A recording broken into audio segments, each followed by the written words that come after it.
Allez, bonjour à tous mes élèves de quatrième. Voilà, une petite aparté sur l'étendue d'une série statistique.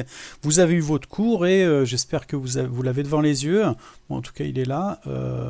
Pour que vous puissiez traiter les exemples puis les exercices, moi j'ai décidé de vous donner un ou deux exemples vraiment ultra simples. Alors, bon, tout d'abord, évidemment, vous l'avez apprise par cœur, hein, l'étendue d'une série statistique et la différence. Donc, je vais me mettre sur le tableau, hop là. Et la différence entre, donc la différence, hein, évidemment, ça sera un signe moins. Donc, la différence entre la plus grande valeur et la plus petite valeur. Alors, encore une fois, moi, à chaque fois, je vous conseille, dans une série statistique, de l'ordonner. Hein, ça prend pas trop de temps. Soit vous l'avez comme ça à ordonner, soit elle est directement mise dans un tableau qui est déjà, lui, ordonné.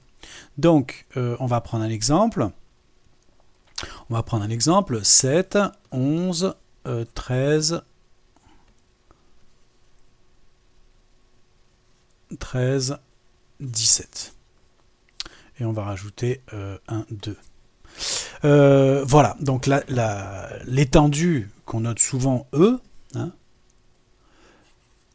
c'est égal à la différence, donc je vais avoir un signe moins, entre la plus grande, et j'ai bien dit la plus grande, hein, chaque fois, si vous mettez la plus petite moins la plus grande, on aura obligatoirement un nombre négatif, alors que l'étendue est toujours un nombre positif.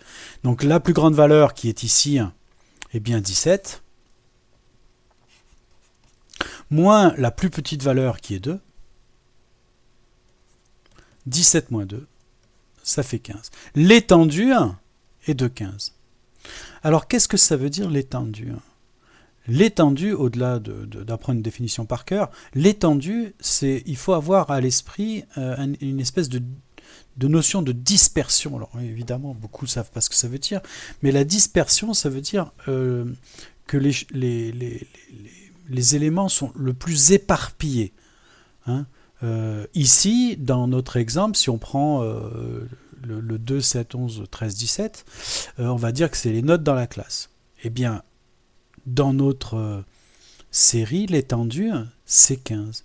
Ça veut dire elle est très grande, cette valeur.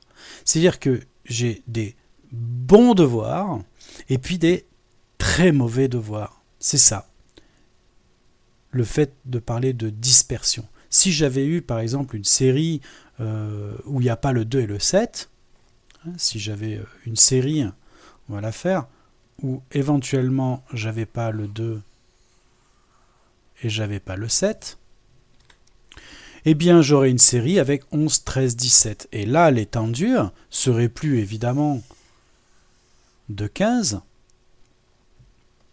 mais elle serait l'étendue de 17 moins 11, ça fait 6. L'étendue est faible, ça veut dire que j'ai des devoirs qui sont très bons, et puis j'ai des devoirs qui sont un peu moins bons, mais globalement, on n'a pas des écarts énormes entre les très bons devoirs, entre les devoirs. Voilà. J'espère que vous l'avez compris, hein, et je vous dis encore une fois, au-delà d'apprendre par cœur une définition, il faut savoir un petit peu ce qu'elle donne. Voilà, donc l'étendue, c'est un phénomène de dispersion. Voilà, j'espère que vous avez compris. Bon, c'est pas très compliqué non plus.